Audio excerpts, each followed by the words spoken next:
সুপ্রিয় দর্শক, আসসালামু আলাইকুম। নিউজ 24 এর দুপুরের সংবাদে আপনাদেরকে স্বাগতম। প্রথমেই জানিয়ে দিচ্ছি সংবাদ শিরোনাম। নিউ ইয়র্কে ডিম ছোড়া সেই জাহিদের গ্রামের বাড়িতে পাল্টা ডিম নিক্ষেপ। আখতারের ওপর ডিম নিক্ষেপকারী যুবলীগ নেতা মিজান জামিনে মুক্ত। চট্টগ্রামে বিএনপি জামায়াতের সংঘর্ষ। বাঁশখালীতে যুবদল জামায়াতের পাল্টাপাল্টি অবস্থান, আহত ৩। শারজিস আলমের নির্বাচন নিয়ে মন্তব্যের বিষয়ে যা বললেন প্রেস সচিব। 20% ভোট না থাকায় পিআরের বিরোধিতা করছে বিএনপি, মন্তব্য চরমোনাই পীরের। আওয়ামী লীগের বিরুদ্ধে জিরো টলারেন্স ঘোষণা করলেন ডাকসু ভিপি। এতক্ষণ শুনছিলেন সংবাদ শিরোনাম। পুরো খবর পেতে ভিডিওটি শেষ পর্যন্ত দেখুন। সর্বশেষ সংবাদ পেতে চ্যানেলটি সাবস্ক্রাইব করুন। এবার বিস্তারিত। নিউ ইয়র্কে ডিম ছোড়া সেই জাহিদের গ্রামের বাড়িতে পাল্টা ডিম নিক্ষেপ। যুক্তরাষ্ট্রের নিউ ইয়র্কে জাতীয় নাগরিক পার্টির সদস্য সচিব আখতার হোসেনকে লক্ষ্য করে ডিম ছোড়ার ঘটনায় অভিযুক্ত যুক্তরাষ্ট্র আওয়ামী লীগের বিজ্ঞান ও প্রযুক্তি বিষয়ক সম্পাদক জাহিদ হাসানের গ্রামের বাড়ির দেওয়াল ও ফটকে পাল্টা ডিম নিক্ষেপের ঘটনা ঘটেছে।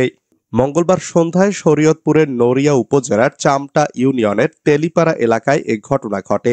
স্থানীয় সূত্রে জানা গেছে, যুক্তরাষ্ট্র আওয়ামী লীগের বিজ্ঞান ও প্রযুক্তি বিষয়ক সম্পাদক জাহিদ হাসানের বিরুদ্ধে আখতার হোসেনের উপর ডিম ছোড়ার ঘটনায় জড়িত থাকার অভিযোগ উঠলে মঙ্গলবার সন্ধ্যা 7টার দিকে জেলা এনসিপির সমন্বয়কারী অ্যাডভোকেট রুহুল আমিনের নেতৃত্বে নেতাকর্মী ও স্থানীয় ছাত্র জনতা বিক্ষোভ মিছিল নিয়ে জাহিদ হাসানের দেশের বাড়ি শরীয়তপুরের নড়িয়া উপজেলার চামটা ইউনিয়নের তেলিপাড়া এলাকার বাড়ির প্রধান ফটকে অবস্থান নেন। পরে সেখান থেকে বিক্ষুব্ধ ছাত্র জনতা জাহিদের বাড়ি ও দেওয়াল লক্ষ্য করে ডিম নিক্ষেপ করেন। আখতারের ওপর ডিম নিক্ষেপকারী যুবলীগ নেতা মিজান জামিনে মুক্ত।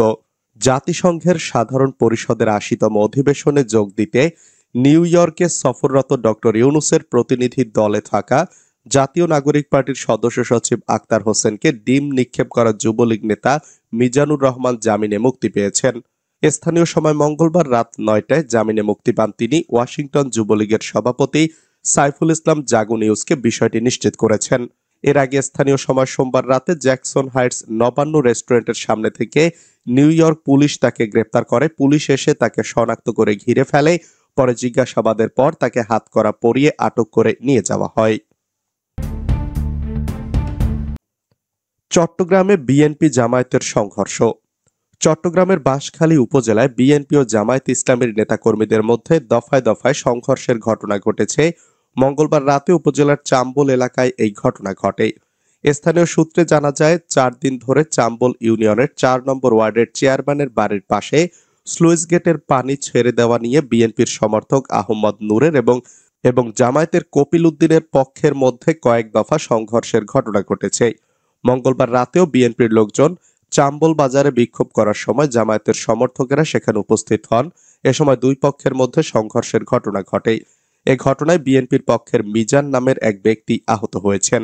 এ বিষয়ে বাঁশখালী থানার ভারপ্রাপ্ত কর্মকর্তা মোহাম্মদ সাইফুল ইসলাম বলেন, স্লুইস গেটের পানি প্রবেশ নিয়ে কয়েকদিন ধরে এলাকায় উত্তেজনা বিরাজ করছিল। মঙ্গলবার রাতেও বিএনপি ও জামায়াতের পক্ষের মধ্যে উত্তেজনা ছড়িয়ে পড়লে আমরা গিয়ে পরিস্থিতি নিয়ন্ত্রণ করি।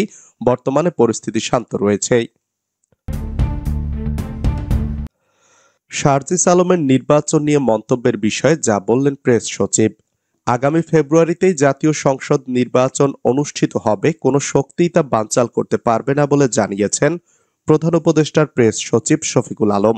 মঙ্গলবার যুক্তরাষ্ট্রের ম্যানহাটনের একটি হোটেলে প্রেস ব্রিফিংয়ে সম্প্রতি এনসিপির প্রতীক নিয়ে শারজিস আলমের নির্বাচন নিয়ে করা মন্তব্যের বিষয়ে তার দৃষ্টি আকর্ষণ করা হলে তিনি মন্তব্য করেন। তিনি জানান, কোন নেতা কি মন্তব্য দিচ্ছেন সেদিকে আমরা দৃষ্টি দিচ্ছি না। বর্তমান সরকার একটি অবাধ ও সুষ্ঠু নির্বাচন লক্ষ্যে কাজ করছে, তা কোনো ষড়যন্ত্রের মাধ্যমে বানচাল করা যাবে না। 20% ভোট না থাকায় পিআরের বিরোধিতা করছে বিএনপি, মন্তব্য চরমোনাই পীরের। 2008 সালের জাতীয় নির্বাচনে ইসলামী আন্দোলন বাংলাদেশ পিআর পদ্ধতির দাবি তুলেছিল উল্লেখ করে ইসলামী আন্দোলন বাংলাদেশের আমির মুফতি সৈয়দ মোহাম্মদ রেজাউল করিম বলেছেন, দেশের মানুষের সঠিক গণতন্ত্র আদায়ে পিআর পদ্ধতিতে নির্বাচনের কোনো বিকল্প নেই। এই পদ্ধতি যে দল বোঝে না সেই দল দেশ চালানোর যোগ্যতাও রাখে না। মঙ্গলবার বিকেলে মাদারীপুর শহরের স্বাধীনতা অঙ্গনে ইসলামী আন্দোলন বাংলাদেশ জেলা শাখার আয়োজনে এক গণসমাবেশ অনুষ্ঠানে প্রধান অতিথির বক্তব্যে তিনি কথা বলেন। দেশে বিএনপির 20% ভোট না থাকায় তারা পিআর পদ্ধতির বিরোধিতা করছে বলে মন্তব্য করেন সৈয়দ মোহাম্মদ রেজাউল করিম। ইসলামী আন্দোলন বাংলাদেশের আমির বলেন, রাষ্ট্রীয় সংস্কার আর দৃশ্যমান বিচার পাশের দেশ ভারত চায় না। এটি হলে বাংলাদেশকে আর গোলামির জিনজিরে আবদ্ধ করতে পারবে না ভারত। তিনি বলেন, সংস্কার ও দৃশ্যমান বিচার হওয়ার আগেই বর্তমান অন্তর্বর্তীকালীন সরকার জাতীয় নির্বাচনের দিন ঘোষণা করেছে। কিন্তু জুলাই অভ্যুত্থানে যারা হতাহত হয়েছেন, যারা পঙ্গু হয়েছেন, চোখ হারিয়েছেন, সেই ভাষা বর্তমান সরকার বোঝে না। এই হত্যাকাণ্ডের বিচার হওয়ার আগে নির্বাচনকে মুখ্য বানানো হয়েছে। এ নিয়ে কথা বললেই ক্ষমতা লোভীরা বলেন, নির্বাচনকে পেছনে ঠেলে দিতে চায় ইসলামী আন্দোলন বাংলাদেশ। এটি সম্পূর্ণ অযৌক্তিক ও মিথ্যা কথা। আওয়ামী লীগের বিরুদ্ধে জিরো টলারেন্স ঘোষণা করলেন ডাকসু ভিপি। আওয়ামী লীগ ও ছাত্রলীগের বিরুদ্ধে জিরো টলারেন্স ঘোষণা করেছেন ঢাকা বিশ্ববিদ্যালয় কেন্দ্রীয় ছাত্র সংসদের নবনির্বাচিত ভিপি সাদিক কায়েম। মঙ্গলবার সিনেট ভবনের সামনে তিনি এই ঘোষণা দেন। সাদিক কায়েম বলেন, প্রধান উপদেষ্টার সফর সঙ্গীর উপরে নিষিদ্ধ ঘোষিত ছাত্রলীগ ও আওয়ামী লীগের নেতাকর্মীরা সন্ত্রাসী হামলা করেছে। আমরা এই হামলার তীব্র নিন্দা জানাচ্ছি। গত 1 বছর ধরে আমরা বারবার বলছি, বাংলাদেশে যারা ফ্যাসিবাদ কায়েম করেছে, যারা জুলাইতে গণহত্যা চালিয়েছে এবং ক্যাম্পাসে ক্যাম্পাসে নির্যাতন নিপীড়ন করেছে, তাদের বিচার করতে হবে।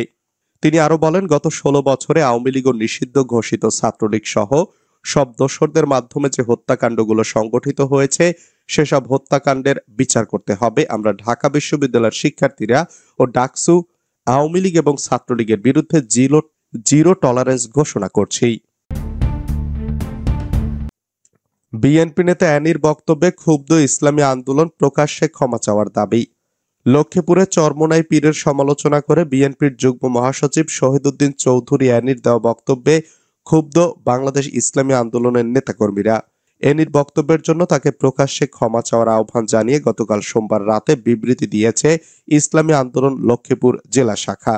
ইসলামী আন্দোলন লক্ষ্মীপুর জেলা শাখার ভারপ্রাপ্ত সভাপতি দেলোয়ার হোসেন ও সেক্রেটারি জহির উদ্দিনের যৌথ বিবৃতি গণমাধ্যমে পাঠিয়েছেন প্রচার ও দাওয়া বিষয়ক সম্পাদক মাহমুদুল হাসান।